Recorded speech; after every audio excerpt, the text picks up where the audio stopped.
Head sõbrad, ma olen oma elamuste rännakutega jõudnud Pärnusse ja praegusel hetkel seisan ma maja katusel. Ei tundu nii, täitsa usun, aga tõepoolest ma olen maja katusel ja selle tõestuseks on isegi siin näete antenn olemas.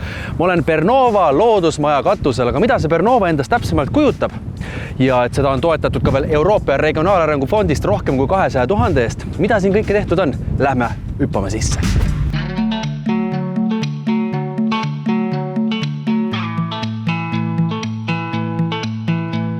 No Bernova loodusmaja on üks ägedasti uuenenud tänaseks päevaks looduskeskus, külastuskeskus, mis on siis mõeldud perega aja viitmiseks. Ja nii nagu juba loodusmaja ise oma sõnas kannab, siis püüame ikkagi tuua seda Eesti loodust ja Pärnu loodust peredele lähemale. Et nüüd, kus me siis natukene oleme sellest elusloodusest taandunud, siis siin kuidagi ohutul ja natukene sellisel populariseerival ja toredal viisil on siis võimalik sellest loodusest osa saada. Ja loomulikult ka kõik endale lähemale tuua, sest see tõenäosus, et sa ikkagi lähed metsa ja sealt hundi või karu leiad, et see on ikka nagu imeväike. Nii et siin võib-olla on juba nagu see koht, et kui ma selle kõrvalt seisan, et millise suuruse või pikkusega ma seal metsas siis tegelikult kohtun ja mis siis peale hakata. Mida veel teha saab? Mis toad siin olemas on ja mida kõike seal uudistada näha saab? No uudistada, avastada saab palju tänasel päeval juba interaktiivselt, nii nagu ikka. Et on siis naturaalseid näituseid, nii nagu praegu ka meil on sees Eesti Loodusmuuseumi näitus Isad ja pojad ja need vahetuvad meil iga 3 kuu tagant. Aga on meie maja siis päris püsiosasid, kus on siis avastamist absoluutselt kogu aeg iga ilmaga ja kus kogu aeg erinevad ekspositsioonid ja filmid muutuvad. Nii et all siis on väike sükene kinokoobas, mõnus perega peitu pugeda, patjade peale päevitamist rannas puhata ja samas leida ka selliseid mõnusaid kordusi, et kui ma seal juba vaatan ära selle hundi või jänese filmi, siis ma need eksponaadid leian ka tegelikult elusuurusest kõik siit keskusest ülesse. Ja sama on ka siis helide koobas, et seal on siis võimalik tegelikult erinevate looma- ja linnuliikidega päriselt tutvust teha, et kuidas nad siis päriselt kõlavad või kui sa metsas jalutad ja häält kuuled, et kas sa tunned ära, et kes see on. Nii, aga siin on ju veel selliseid kinoruume, ütleme siis niimoodi. Jaa, no selles mõttes selline mõnus lepotamise ala on meil aatriumis kohe, kus on võimalik küll ilma helita, aga sellist head looduspilti jälgida. Aga kõige suurema ja sellise elamusi täis atraktsioonina ikkagi me kutsume teid Kerakinno. No nii, et wow. oleme siis sukeldunud sellel korral teiega koos meie Kerakino veealuses maailma.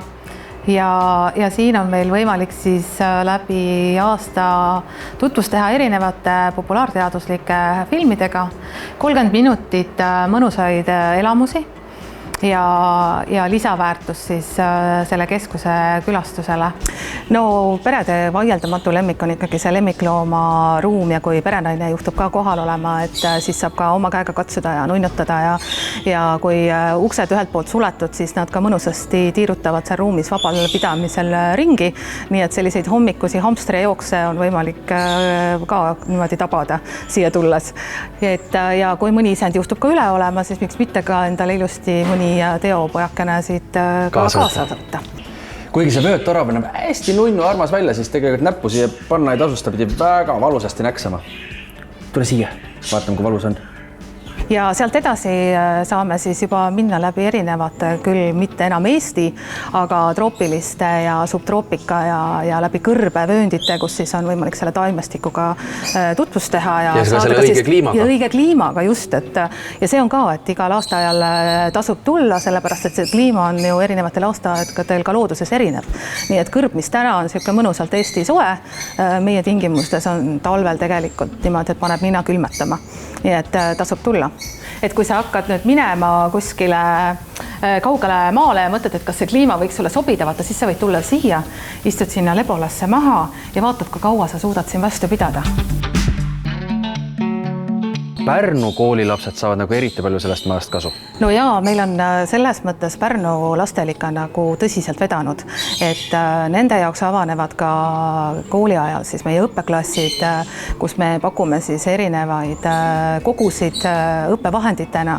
Nii et kõik see, mida nad loodusest õpivad koolis teoreetiliselt, saavad sa siis kinnitust praktiliselt siin õppeklassides ja praktikumidega.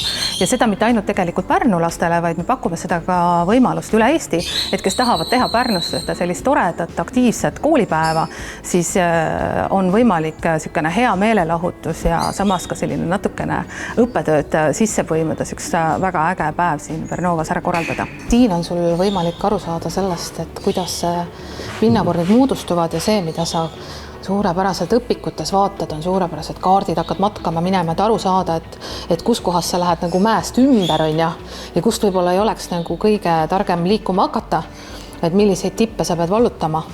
Et siis see on nagu nüüd see koht, kus sa saad seda ise enda jaoks siis käega katsutavalt läbi mängida.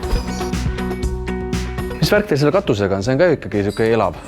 Jaa, no see on selline kukeharja katus, et eelmine aasta pakkus ta meile nagu tõsiselt üle 5 aasta sellist silmailu, et kohe mitmed droonikaadrid said sellest võetud, kus siis kõik need erinevad kukeharja liigid õitsesid.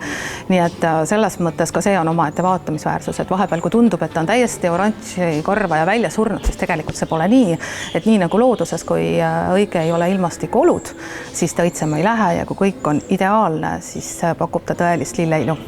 Ja kuidas on kõige mõistlikum teiega ühendust võtta siia tulla, kus infot saab, millal lahti olete? Bernova.ee meie kodulehekülg suunab kohe sealt nendest valikutest külastuskeskuse peale, seal lahtiolekuajad ja loomulikult sealt ka siis juba kontaktid administraatorile, turundusmüügijuhile ja olete oodatud. Suvel oleme lahti iga päev, esmaspäevast pühapäevani ja sügisperioodil oleme lahti esmaspäevast laupäevani, nii et väike muudatus 1 päevaga.